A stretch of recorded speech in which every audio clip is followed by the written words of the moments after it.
40절부터 52절까지.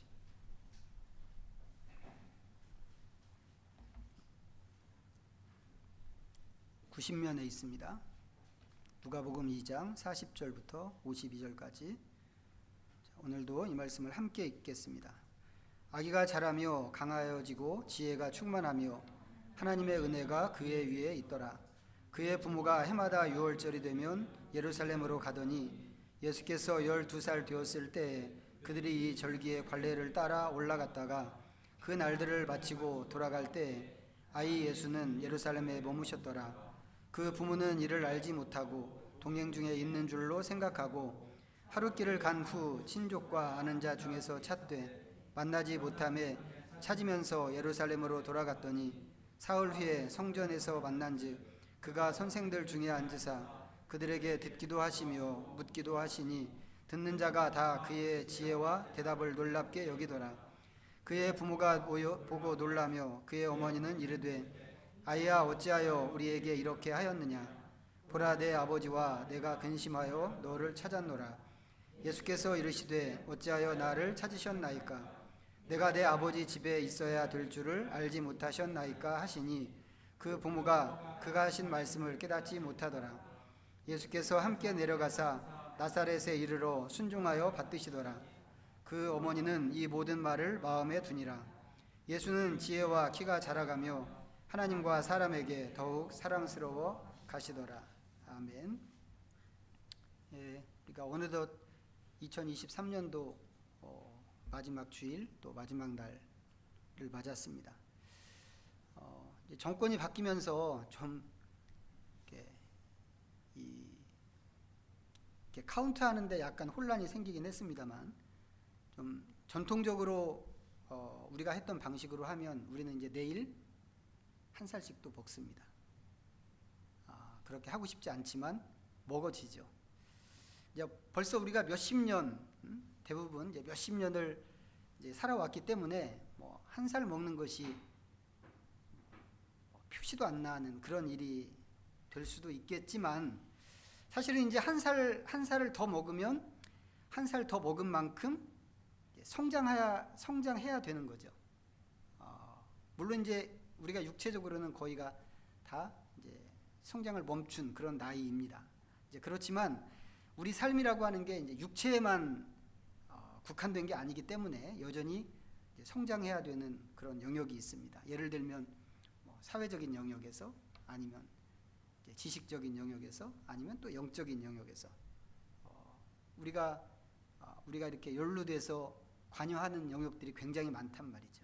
이제 그런 모든 영역들 안에서 이제 우리는 어제보다 오늘이 좀 더 나아야 하고, 이제 오늘보다는 내일이 좀 더 나아야만 합니다. 이제 성경에서도 우리가 그렇게 되어야 한다고 하는 것을 보여주는 말씀이 있습니다. 자, 그 말씀 한번 먼저 보고 가죠. 자, 디모데전서 4장입니다. 디모데전서 4장 339페이지에 있습니다. 신약성경. 디모데전서 4장 15절. 자, 함께 읽겠습니다. 시작. 이 모든 일에 전심전력하여 너의 성숙함을 모든 사람에게 나타나게 하라. 이 모든 일에 전심전력하여 너의 성숙함을 모든 사람에게 나타나게 하라. 옛날에 보던 개혁성경에서는 여기 성숙함, 이 단어를 진보라고 그랬습니다. 우리말 개혁성경에서는. 그래서 이 모든 일에 전심전력하여 너의 진보를 모든 사람에게 나타나게 하라. 이제 이렇게 되어 있었어요. 저는 이제 개인적으로 개혁성경 그 번역이 말씀의 의미를 더 잘 우리한테 전달해 준다고 그렇게 생각하는데, 하여튼 요게 이제 바뀌면서 이렇게 표현이 바뀌었습니다. 어쨌거나 뭐 이것을 성숙함이라고도 할 수 있고 진보라고도 할 수 있는데, 이걸 뭐라고 부르든지 간에 하나님의 백성들은 시간이 갈수록 또 나이를 먹을수록 더 성장하고 지금보다 나아져야 할 책임이 있다고 하는 것입니다. 왜 그런가 하면 우리의 믿음이라고 하는 게 한순간에 머무는 그런 순간적인 사건이 아니고 태어나서 자라는 하나의 긴 과정이기 때문에 그렇습니다. 자, 요한복음 3장 보시죠. 145면 요한복음 3장 3절입니다. 같이 또 읽겠습니다. 시작. 예수께서 대답하여 이르시되 진실로 진실로 내게 이르노니 사람이 거듭나지 아니하면 하나님의 나라를 볼 수 없느니라. 유대인 선생인 니고데모와 대화할 때 예수님께서 하신 말씀입니다. 지금 이 구절이. 여기서 이제 거듭난다라고 하는 말은 born again, 말 그대로 다시 태어나는 것입니다. 니고데모는 이제 이 얘기를 잘못 이해했죠. 충분히 이해하지 못해서 엄마 뱃속에 들어갔다가 다시 나오는 것이냐고 이제 이렇게 물었는데, 그렇게 물었다가 예수님한테 책망을 좀 듣게 됩니다. 너는 유대인의 선생이라고 하면서 그렇게밖에 모르냐?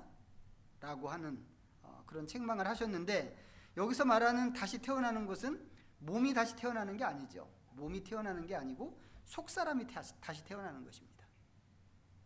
중요한 것은 뭐냐면 이 일이, 이게 태어나는 일이라면 그 다음에는 자라가야 한다고 하는 것입니다.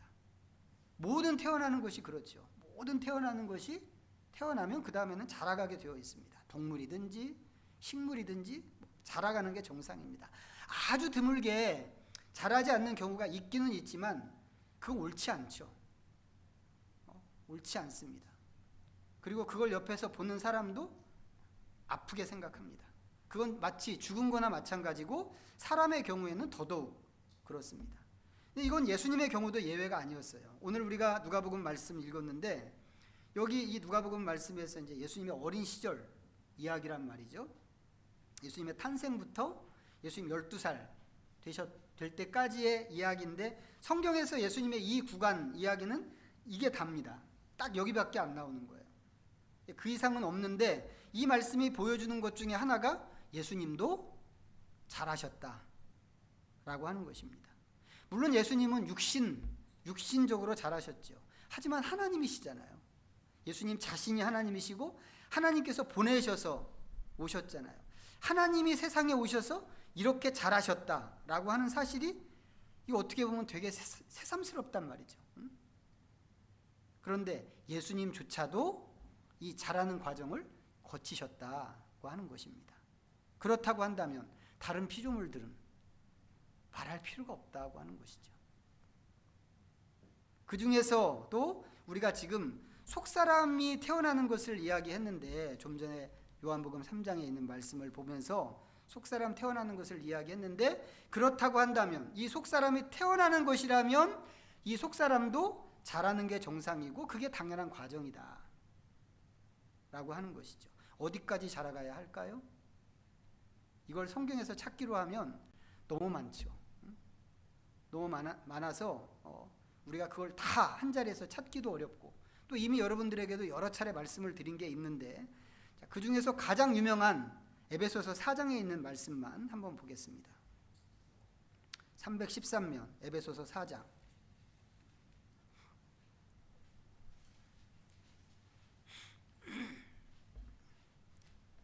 13절부터 15절까지, 4장 13절부터 15절 같이 읽습니다. 시작. 우리가 다 하나님의 아들을 믿는 것과 아는 일에 하나가 되어 온전한 사람을 이루어 그리스도의 장성한 분량이 충만한 데까지 이르리니, 이는 우리가 이제부터 어린아이가 되지 아니하며 사람의 속임수와 간사한 유혹에 빠져 온갖 교훈의 풍조에 밀려 요동하지 않게 하려 함이라. 오직 사랑 안에서 참된 것을 하여 검사에 그에게까지 자랄지라. 그는 머리니 곧 그리스도라. 이제 일단 여기서 이야기하는 사람이 자라가야 하는 이유를 이야기하고 있는데, 속임수와 유혹에 빠지지 않고 풍조에 밀려다니지 않기 위해서 그렇습니다. 이 말은 뭐예요? 자라지 않으면 이렇게 될 수 있다고 하는 그런 뜻입니다. 속임수나 유혹에 빠질 수 있고 세상 풍조에 끌려서 옳지 않은 방향으로 갈 수 있다고 하는 이야기입니다. 그래서 사람은 마땅히 자라야 하는데 몸만 자라는 게 아니고 모든 것이 다 자라야 합니다. 이 말씀이 이야기하는 게 그거죠. 그 중에서도 오늘 말씀이 주장하는 것은 예수님만큼 자라가야 한다고 목표를 딱 정해 주셨습니다. 특별히 여기서는 범사에 그에게까지 자랄지라 이렇게 되어 있는데, 이 말은 종교적으로만이 아니라 우리가 속사람 지금 이야기하고 있는데, 이게 종교적인 측면에서만이 아니라 모든 점에서 예수님처럼 되어야 된다 라고 하는 이야기입니다. 그리고 예수님이라고 하면 금방 태어난 갓난아기 예수님도 있고, 우리가 아까 봤던 누가복음에서 봤던 12살 먹은 예수님도 있고, 또 완전히 성장해서 하나님께서 맡기신 사역을 감당하는 그런 예수님도 있는데, 여기서 이야기하는 게 뭔가요? 장성한 분량이 충만한 예수님처럼 될 때까지 자라가야 한다고 하는 것이 성경이 성도들에게 주는 요청입니다. 말할 필요도 없이 어렵죠. 굉장히 어렵습니다. 우리가 보통 예전에 경험을 해봤지만 제자 훈련 받는 것도 사람들이 다 어렵게 생각한단 말이죠. 1년짜리 혹은 2년짜리 제자 훈련을 받는 것도 어렵게 생각하는데, 지금 이 말씀은 어떤 코스가 있으니까 그 코스에 지원해라 이게 아니고 예수님과 똑같은 사람이 되라고 하는 이야기입니다. 훨씬 어렵죠. 얼마나 어렵겠어요. 무엇보다도 우리 안에는 시간이 없어요. 뭐 해야 할 다른 일들이 많아요. 여러 가지 이유가 있겠지만 우리 안에는 이렇게 되고 싶지 않은 마음이 있습니다. 이 솔직하게 인정해야 되는 것 같아요. 예수님처럼 되고 싶지 않은 마음이 분명히 우리 안에 있습니다. 왜 그런가요? 예수님처럼 되기 위해서는 포기해야 되는 게 너무 많단 말이죠. 포기해야 되는 게 너무 많고, 그렇게 되면 마치 내 인생이 없어질 것 같은 그런 생각이 분명히 있습니다. 물론 이제 그 생각 자체가 큰 오해입니다. 오해인데, 설사 그런 생각이 맞다고 하더라도 우리는 이 성경이 요청하는 이 말씀을 기억하고 예수님처럼 되는 것을 꿈꾸고 그리로 나아가야만 한다고 하는 것입니다. 왜요? 이것 자체가 구원을 이루는 과정이기 때문에 그렇습니다. 빌립보서 2장 한번 볼까요? 빌립보서 2장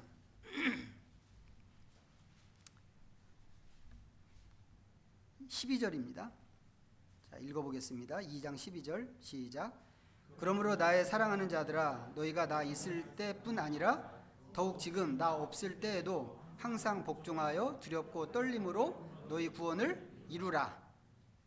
구원은 예수님을 믿는 것으로, 믿음으로 얻는 것이죠. 그리고 우리는 이미 예수님 믿었단 말이죠. 그런 면에서 이미 우리는 구원을 얻은 사람들입니다. 그런데 이 말씀에 의하면 구원은 예수님을 믿음으로 그냥 얻는 것이기도 하지만 또 이루어가는 것이기도 하다고 하는 것입니다. 구원, 이 믿음으로 구원 얻는다고 하는 이 얘기가 이제 성경을 보면 주로 바울이 강조한 신학이거든요. 바울이 이 얘기 굉장히 많이 했습니다. 그런데 바울이 똑같은 자리에서 구원은 점진적으로 이루어가는 것이다, 이런 얘기를 또 수도 없이 많이 합니다. 왜 그럴까? 그것은 믿음으로 새 사람 되는 것이 태어나는 것이기 때문에, 태어나는 일이기 때문에 그렇다고 하는 것입니다. 출생만 하고 자라지 않는 것은 오히려 태어나지 않는 것만 못한 그런 일이란 말이죠. 그런 점에서 우리는 하기 싫어도 구원을 이루어 가야 하는데, 지금 읽은 이 말씀에 보면 너희가 나 있을 때뿐 아니라 더욱 지금 나 없을 때도 항상 복종하여 두렵고 떨림으로 너희 구원을 이루라, 이렇게 하고 있습니다. 누가 보든지 안 보든지, 어떤 과정에 들어가 있든지 그렇지 않든지 스스로 해야 된단 말이죠. 스스로 내 구원을 이루기 위해서.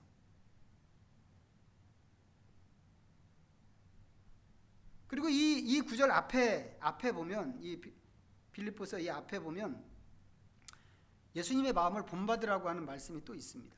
근데 결국 예수님처럼 되고 예수님만큼 자라는 게 우리 구원을 이루는 그런 일이란 말이죠. 목표가 예수님처럼 되는 것입니다. 당연히 우리한테 있어야 되는 건 뭐겠어요? 예수님처럼 되는 것이 우리의 삶의 목표여야 되고, 그게 날마다 드리는 우리의 기도 제목이 되어야 된다라고 하는 것입니다. 그런데 실제로는 잘하지 않는 사람들이 많고 잘하려고 하지 않는 사람도 또 되게 많습니다. 히브리서 5장에 있는 말씀 한번 보겠습니다. 히브리서 5장 357면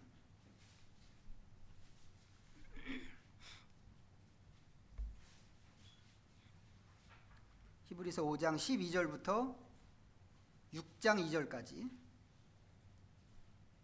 같이 한번 또 읽습니다. 12절부터 6장 2절 시작.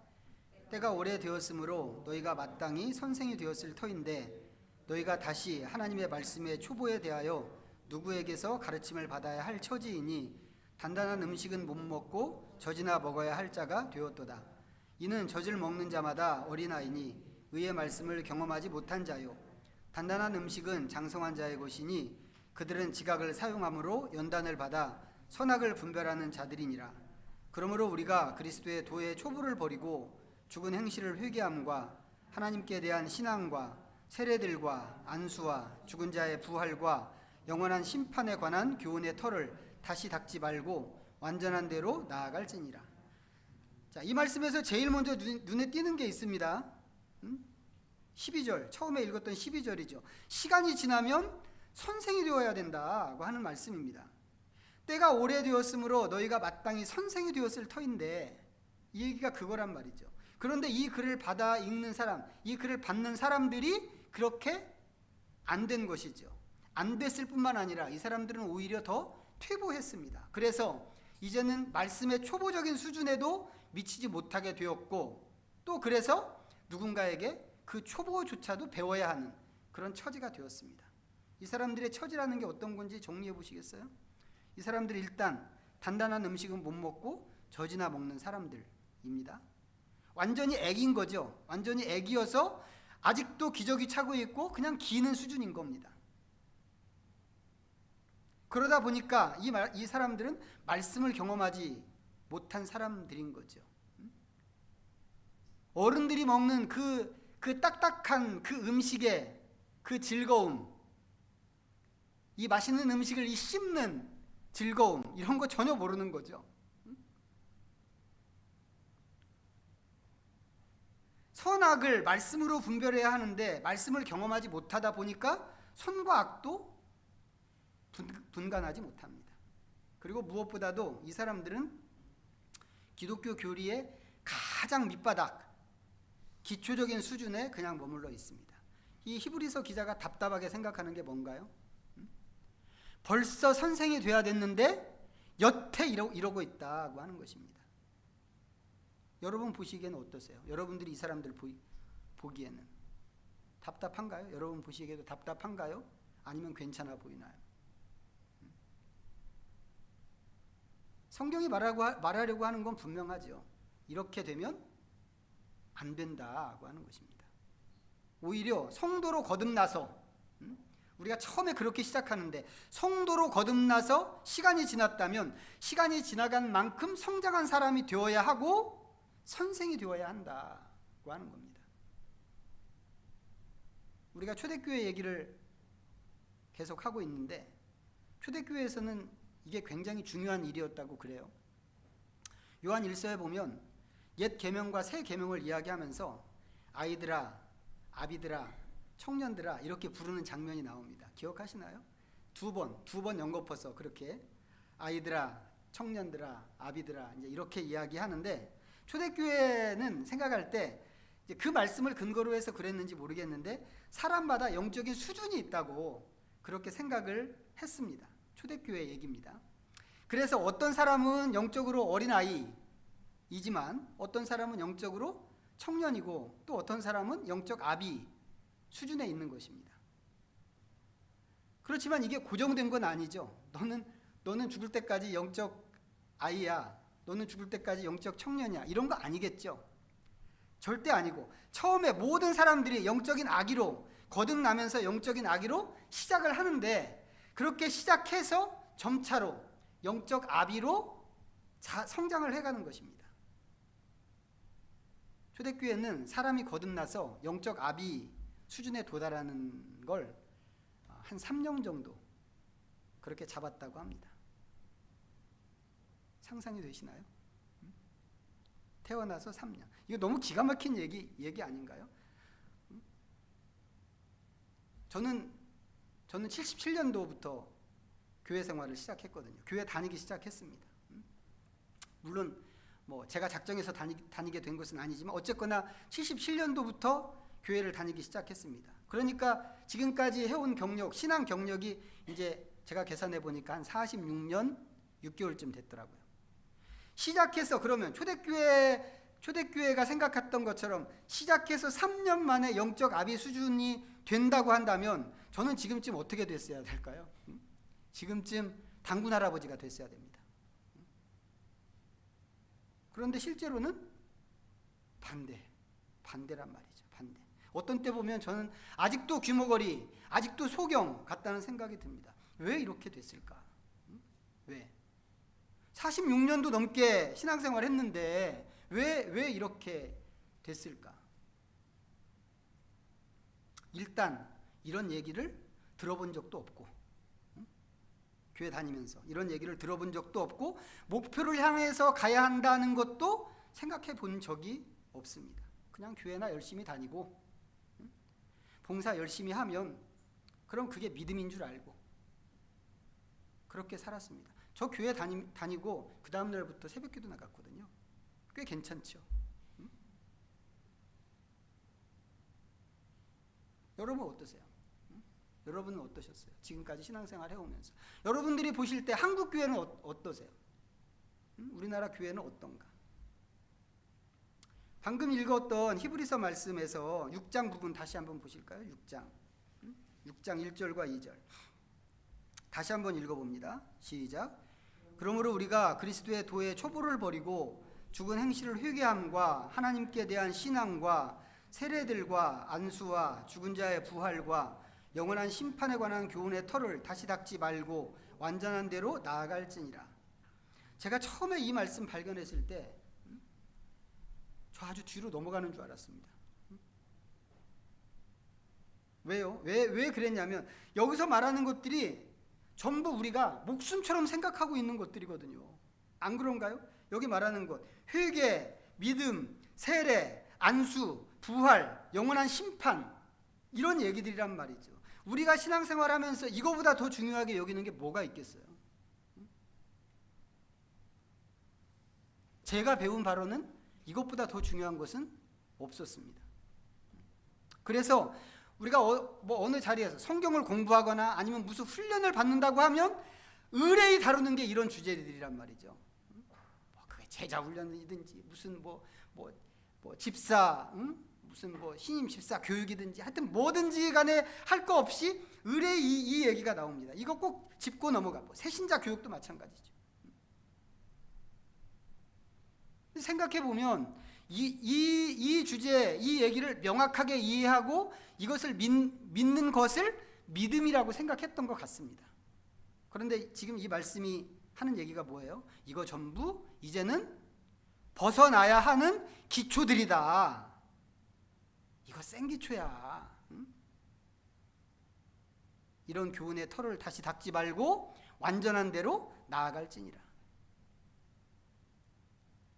그런데 현실적인 문제는 뭔가요?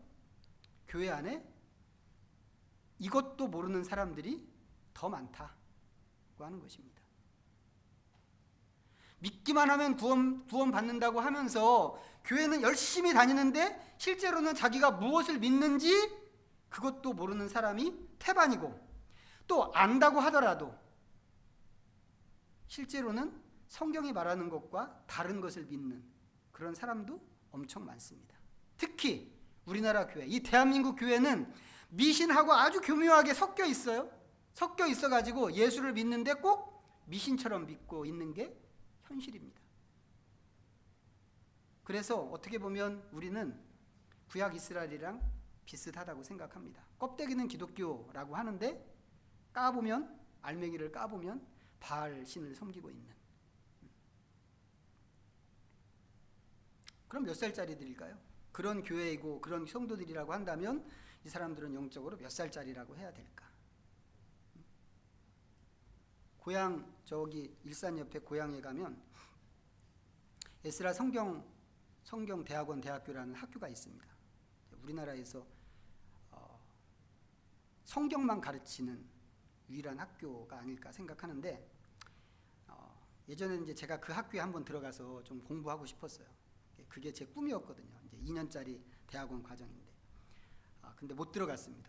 못 들어간 이유가 이제 거기는 들어가면 처음 1년 동안은 기숙사 생활을 해야 돼요. 근데 저는 이제 또 교회에서 사역도 해야 되고 뭐 이제 이렇게 하니까 이제 그 원칙을 좀 따를 수 없어서 이제 그 학교에 가서 공부를 할 수 없었는데 그래도 항상 제 마음에 좀 갈망이 있었습니다. 그 학교가 가르치는 어떤 성경 강좌 뭐 이런 것에 대해서 좀 배우고 싶은 그런 갈망이 있어서 틈나는 대로 하여튼 가서 청강도 하고 뭐 이제 이렇게 했는데 이제 그 학교가 이제 방학이 되면 의뢰이 그 방학 때 한 주간씩 수련회를 합니다. 그래서 한 번은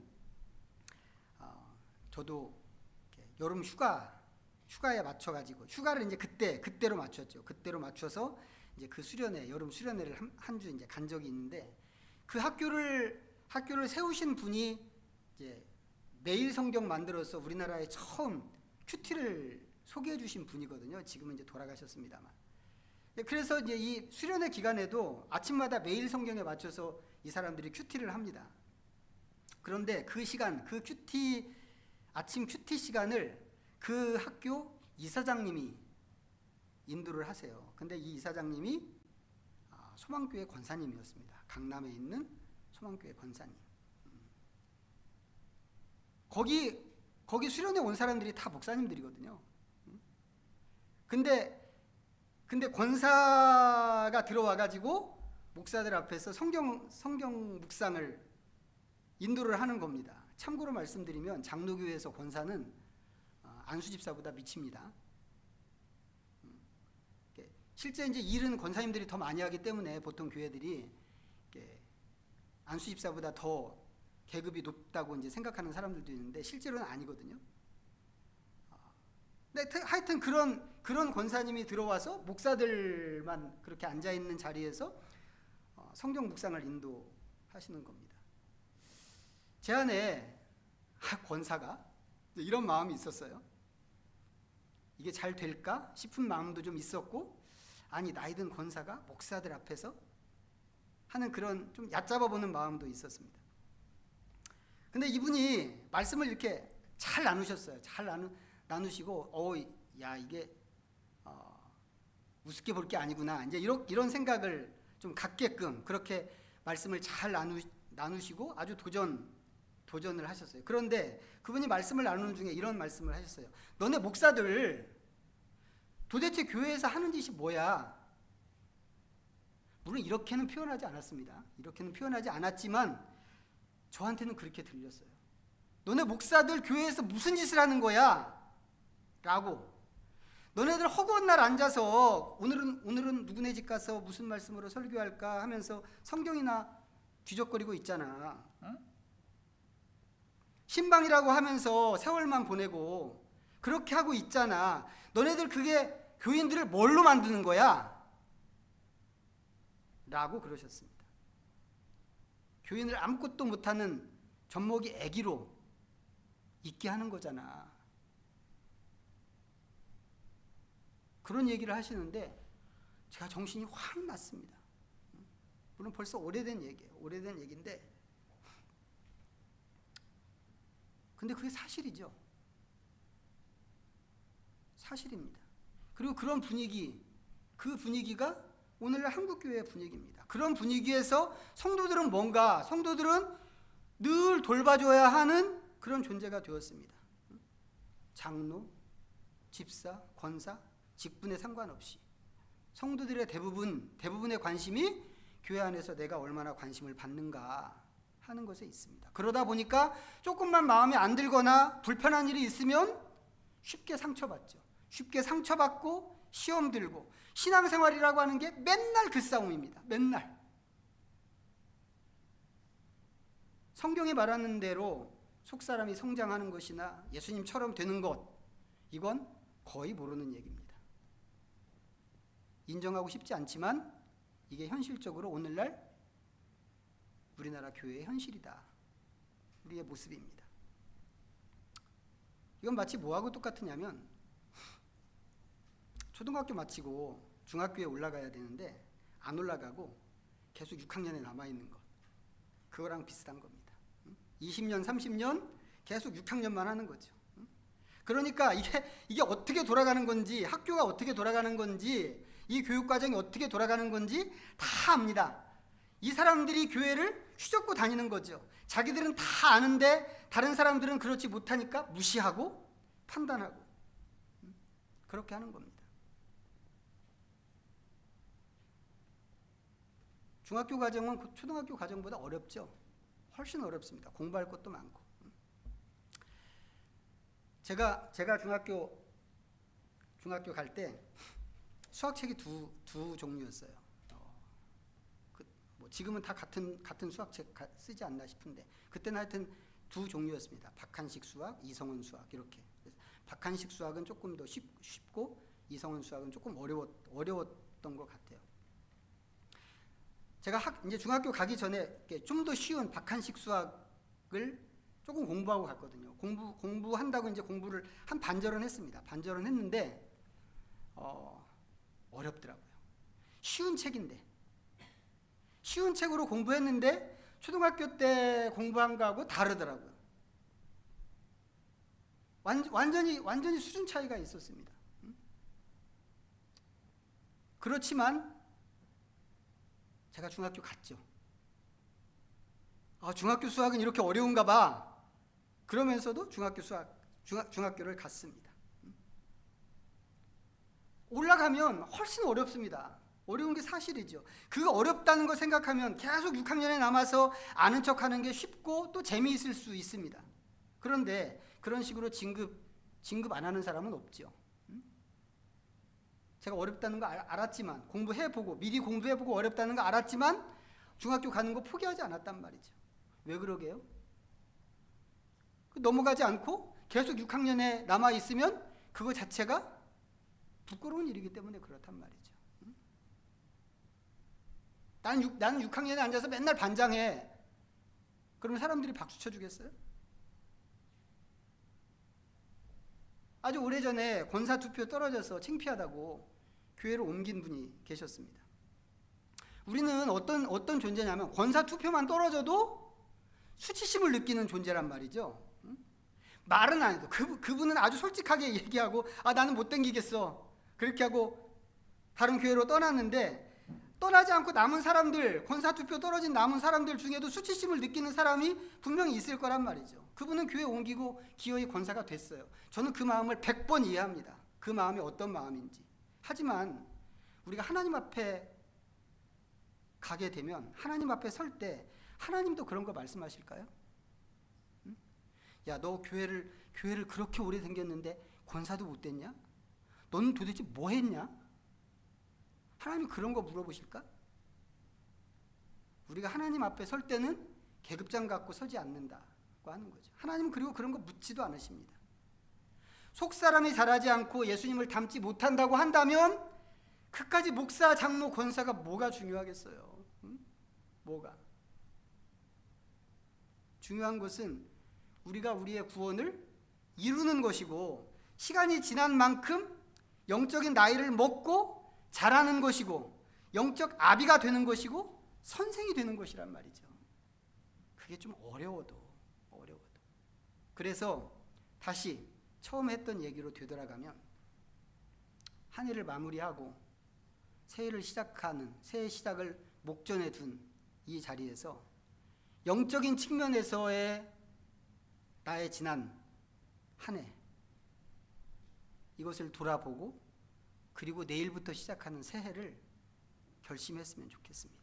지난 한 해 동안 나의 영적인 여정은 어땠는가? 내 영적인 경주는 어땠는가? 이것을 좀 꼼꼼하게 살피고 따져보고 내년에는 속사람의 성장과 성숙을 위해서 어떻게 경건을 연습하고 스스로를 다듬을 것인지 이게 당장에 내일부터 시작인데 이제 24시간도 안 남았는데 하나님 앞에서 우리의 마음과 목적을 정하고 더 나은 지금보다 훨씬 나아지는 나를 좀 바라볼 수 있으면 좋겠습니다.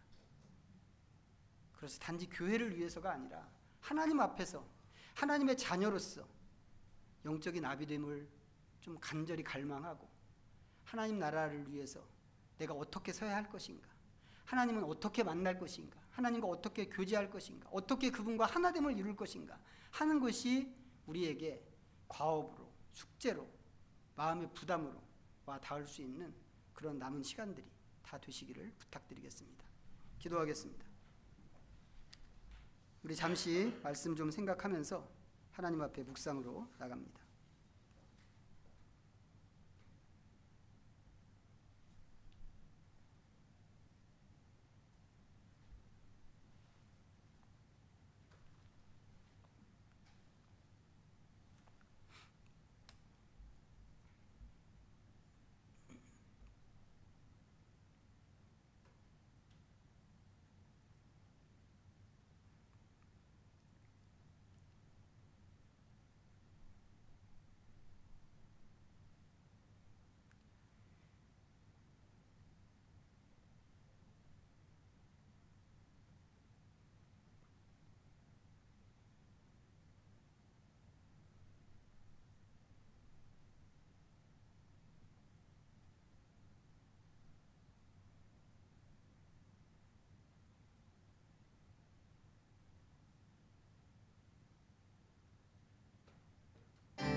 하나님 아버지, 우리를 믿음으로 태어나게 하시고 주님의 완전하신 모습까지 자라는 과정으로 부르신 것을 감사합니다. 우리는 아무것도 아니지만 주님의 영광을 나눠주시고 그것을 유업으로 상속받게 하신 것을 또한 감사합니다. 이 영광을 위하여 우리는 주님의 장성한 모습까지 나아가야 함을 다시 한번 확인합니다. 한 해를 보내고 새해를 맞이하는 자리에서 더 이상은 우리에게 영적인 나태함이 없게 하시고 근면과 부지런함을 통해서 주님의 뒤를 따르게 하시옵소서. 어린아이 상태를 빨리 벗고 이제는 오래 믿은 사람답게 영적인 아비, 영적인 선생이 되게 하여 주옵소서. 무엇보다 우리는 주님처럼 되기를 갈망합니다.